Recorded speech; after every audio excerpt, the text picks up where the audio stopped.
Morning, dwellers. We have a couple packages that we need to get out this morning, so I just wanted to go over packing properly and all that good stuff. I like watching all the other guys pack their things. It seems like it might be boring or monotonous, but you learn little tips and tricks and things like that. When I store my cameras or anything fragile or anything with small parts or pamphlets and whatnot, I use a little cheap poly bag and I just keep it all together. For speed's sake and whatnot, I already opened this up. However, this will go back in here. That way there it stays safe, and that'll be packed in the bag. This person ordered a film camera, but it has digital displays and everything else like that, so it's kind of like a hybrid between the old ones and new ones. It seems to be fully functional. It does not have a master lens on it, so I'm assuming this person understands that and has their own lens. They wanted priority, so we will give them priority.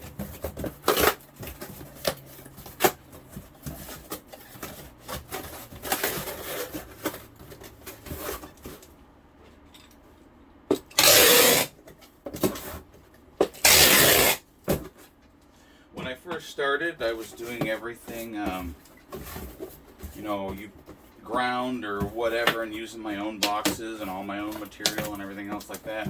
But I'm quickly finding that people don't mind using the priority boxes and paying the $9, $11, $14, whatever it may be, to get their pieces. So I started using the boxes, and I actually started saving a lot of money. So I use newspaper. A lot of people don't. Some people say the ink comes off, etc., etc. The way I package things up, the ink doesn't come off. Even if it does, it doesn't matter, because I wrap everything up in bubble wrap, or I put them in bags, or I do both.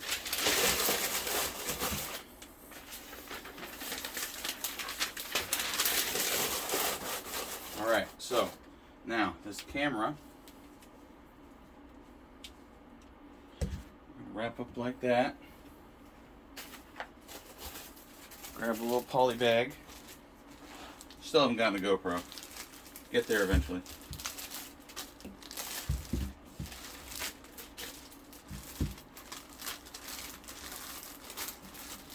Wrap that all up nice.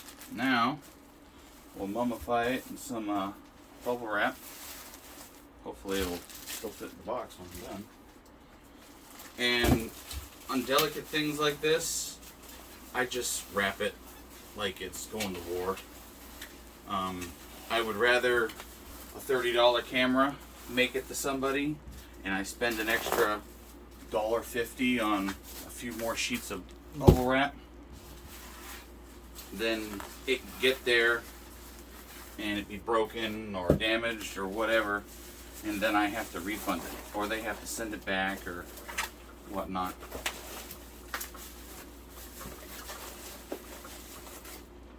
Make sure it fits. Fits good. It's wrapped. So that'll go there good. Alright. Let's stick one more in. So it's in there. If I close this down, it probably won't move, probably won't shake, but for safety's sake, I'm going to put one more on top. Then I'm going to put this flat right on top of that. Bada bing, bada boom. When I tape, I like to make sure I tape on top of the old tape. That way there it seals the original, and it has a good stick for the second one. Alright, so now he's done. Slap a label on there, a Fragile sticker, and we're moving on. Alright, so the next one are these two little speaker sets here. They actually went to an entire surround sound system, but I sold it off in pieces. Who was it? Philly Flipper, I believe, was the one that came up with the catchphrase, "When in doubt, part it out." Well, that's exactly what I did, and he's correct. I made twice the amount of money had I tried and bundled it, and it sold much faster. So this is going to be mailed out via my box, just snail mail. So let me double check real quick how much the weight is. Parcel select. All right. So they paid for the full weight. So I'll do a big box for them.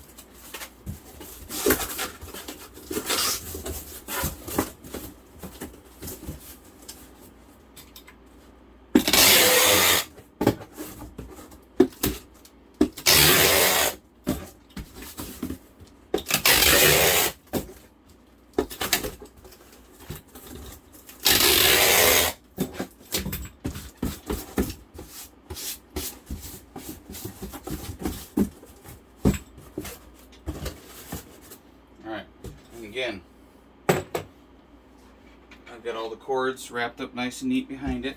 I know some people will actually pop those off and wrap them up, stick them in their own bag.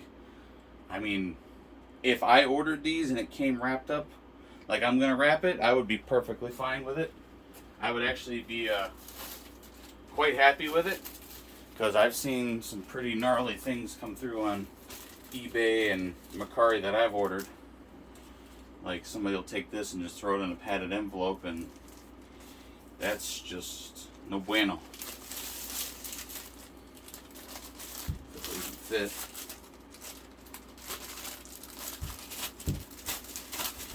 Alright. It fits. Make sure the cords don't come out. So put that one over there. We'll do this one now. This one's the same thing. One just plugs into the other, and then it plugs into the main system.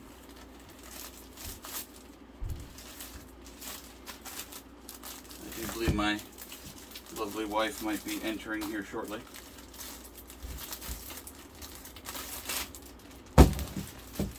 She doesn't know I'm videoing. I'm videoing.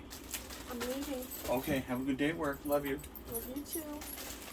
Can you take the pups with you so they don't woof woof at me? Oh, nice. Come on, Stella, out. Go, out, out. Go.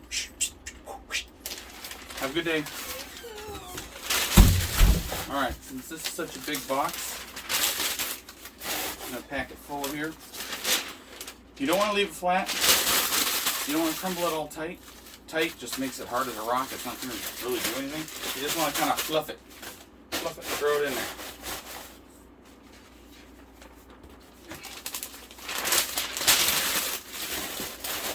All right, so now we got a pretty decent little bed in there.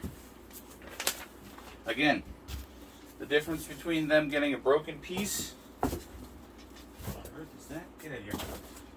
Difference between them getting a broken piece and them being happy customers is $1.50 worth of bubble wrap. So I will take it and bubble wrap it. These ones are not quite as fragile as the camera, so I will cut it off there.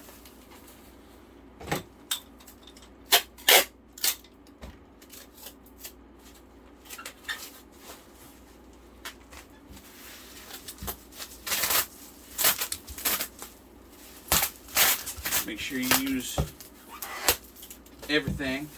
We're resellers. We gotta make sure we stretch it out. So I'll put the sticky end on the end of the bubble wrap so it doesn't touch the bag or the speaker or whatever.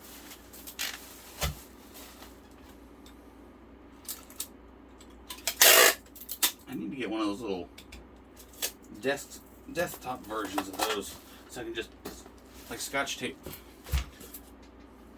Don't need that no more. Alright, now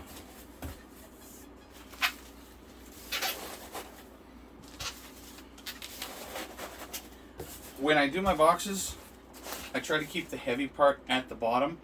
So hopefully when people are doing whatever they're doing and sorting and packing and whatnot, they just instinctively keep the bottom at the bottom and keep the label up. That way there it doesn't want to be tippy or whatnot. So they fit in there perfectly. I'm going to put paper here, paper here, paper here. Now my puppies know that I'm in here. And Mom left, so they're trying to get in.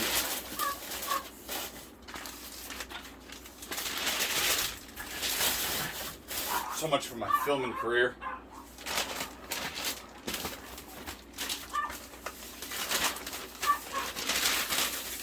anybody likes Precious Moments or Willow Tree, I don't know if you can see them in the camera.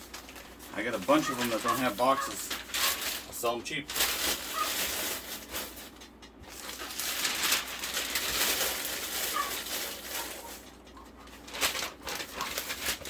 Some people say that the packing paper and whatnot add a lot of weight. I just make sure I compensate for that, because I would rather have extra paper in there. And even if I have to pay an extra $2-3 for the shipping, then so be it. Because I'd rather, like I said, get there safe. I have never had a return, and I've sold 300 and something pieces. I'm hoping to get 400 by the end of the month. The only issue I've ever had is basically, like for example, the flash that I sold for an old camera. I thought it worked. It seemed to work for me, but when the gentleman actually got it and he tried to fire it up, apparently the flash itself didn't work, but everything else did. So he's going to try and fix it, but I went ahead and refunded him anyways.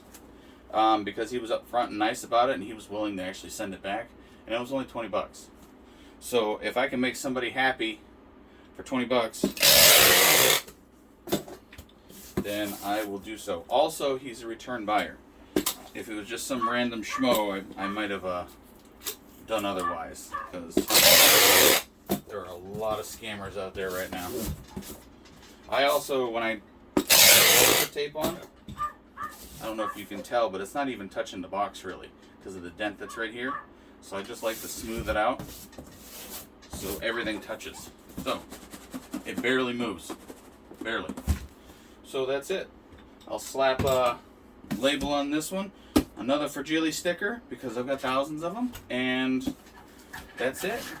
And I looked this morning, I got another 4 orders to do later on this afternoon. But these ones were printed out 2 days ago, and I've only got 3 days shipping, so I have to get them out today for them to get to where they need to go on time. Otherwise, eBay's going to dock me my priority seller or high-rated seller or whatever it is. Either way, my algorithm will go low, and I won't sell stuff. So that's it, plain and simple, right there. Thank you guys. Have a good one. Stay safe.